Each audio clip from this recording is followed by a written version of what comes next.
大家好，我是花花。你有没有遇到过刚买的薄荷郁郁葱葱，没过几天枝干疯长变成豆芽菜的情况？你有没有遇到过刚买的薄荷叶子又大又肥又香，长着长着叶片缩小10倍，香气消失的情况？你有没有遇到过薄荷枝条疯长，剪了几下结果生长停滞，叶片还变黄的情况？别急，这不是你一个人的问题，解决方法也简单。今天我就用3招保留的独家秘籍，让你的薄荷重回香叶永动机。记得先点个订阅，我们马上开始。第一招，搬家解决我好饿。99%的人养薄荷都会遇到枝条细长、软弱无力，节与节之间拉得很开，叶子又小又少，颜色偏浅黄绿，还拼命朝着窗户的方向倾斜的情况。这时候它其实是在喊：我好饿啊，多给我光。不知道你之前有没有听懂？薄荷是晒不死的壮汉，它最怕的不是太阳，而是阴影。很多人把它放在室内、桌角或者只有散射光的阳台上，做法简直就是大错特错，这会导致光照不足，薄荷无法好好光合作用，只能拼命拉长脖子去找光，越长越瘦，越长越丑。那怎么办呢？很简单，那就是搬家。立刻把它搬到你家阳光最充足的地方，不论是阳台、窗台还是户外，都要保证每天4到6小时的直射光，只需7天，你就会看到枝干变粗，叶片变大、变多、变厚。如果你觉得这个方法对你有帮助，记得点个订阅和小铃铛。马上为你带来精彩的第2招。第2招很新简，解决太挤了。薄荷养不好，超过90%的原因其实是你舍不得修剪。你只能遗憾地看着它一个劲地往上窜，老枝条越来越高，底下的新芽却长不出来。其实它在对你说，空间太挤了，我只好一个劲往上冲。薄荷是出了名的被虐狂，是越剪越旺的香草。如果你从来不修剪，你只会收获一茬薄荷，但你学会修剪，你就获得了365天的薄荷自由。现在就拿起剪刀，很新简。像徒长的枝条可以直接剪掉1半甚至2/3，也可以在你希望它爆枝条的地方修剪。你越修剪，它越有危机感，会觉得糟糕，我要多发点侧枝来保命。结果就是越长越密，越长越爆。不过这里70%以上的花友在这个敏感的阶段会遇到一个可怕的问题：薄荷剪完以后不长新枝，不长新叶，老叶也不变大，就好像整株进入了停滞状态。这是怎么回事呢？这个其实有3个原因。修剪后生长停滞的3个原因。第一个原因是它现在处于缓冲期，也就是伤口恢复阶段。因为薄荷在被剪掉顶端之后，必须先花时间愈合伤口，同时重新分配养分和激素。尤其是顶端优势被打破后，植株需要重新决定有哪些芽点来冒新芽。在这个过程中，它会表现得像是暂停生长。第2个原因是顶端优势打破后的激素在分配。薄荷的顶端芽里有较多生长素 IAA， 这会抑制侧芽的萌发。当顶端被剪掉后，侧芽暂时还没完全接收到可以生长的信号，需要等体内激素水平重新平衡。这段时间可能持续7至15天，所以植株看起来就像静止了。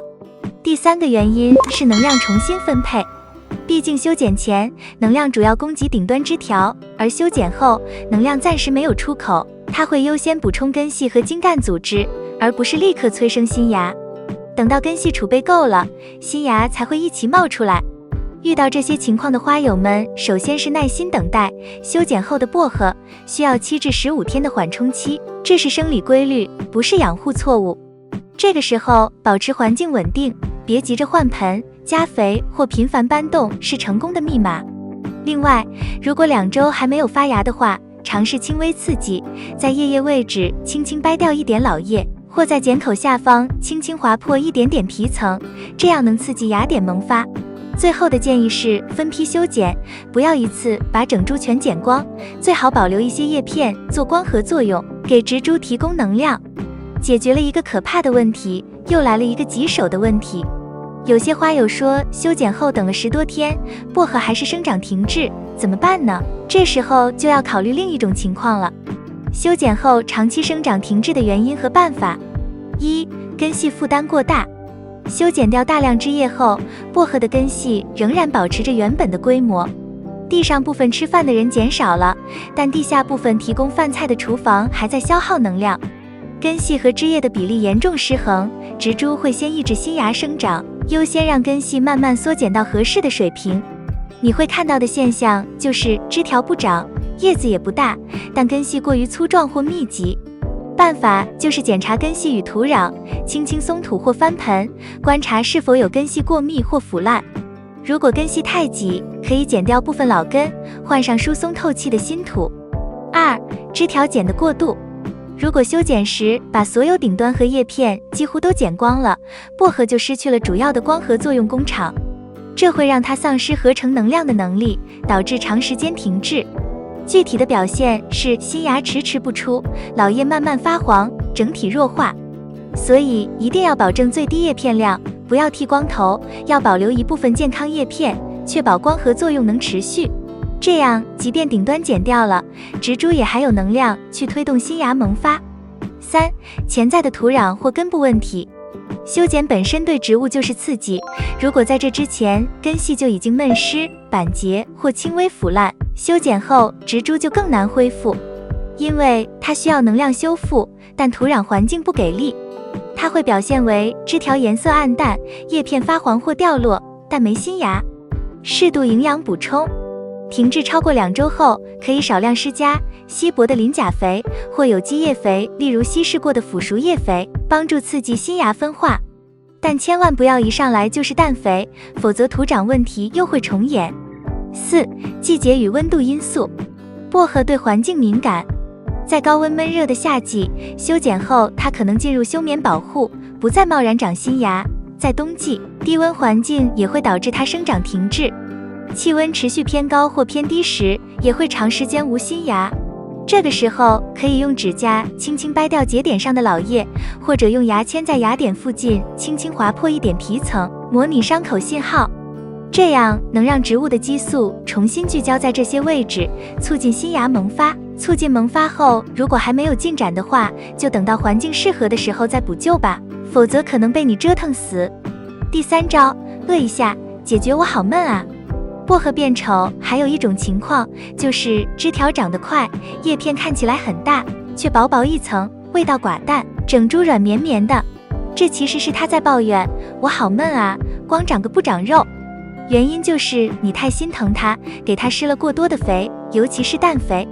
氮肥让它拼命长个子，却没有光照去消耗这些养分，结果就成了虚胖。你看它长得挺快，其实叶子没有厚度，香味越来越淡。解决办法就是让它饿一下，先停掉氮肥，让它在充足的阳光下多做光合作用，把能量转化为实实在在的叶片。等修剪之后，新芽长出来，再补一点稀薄的均衡肥或者磷钾肥，配合阳光，它的叶子就会更厚实，清凉的香味也会慢慢回归。换句话说，不是要喂饱它，而是要让它先干点活，再奖励一点养分，薄荷就会明白，长得结实才是出路。总结一下，养薄荷就是要多晒、很碱、少肥。只要听懂它的抱怨，你也能轻松养出爆盆薄荷。你的薄荷还有哪些问题？请评论区留言，近期我会抽几位朋友的具体问题，在视频里帮你诊断。同时也别忘记点赞、关注哦。我们下期见。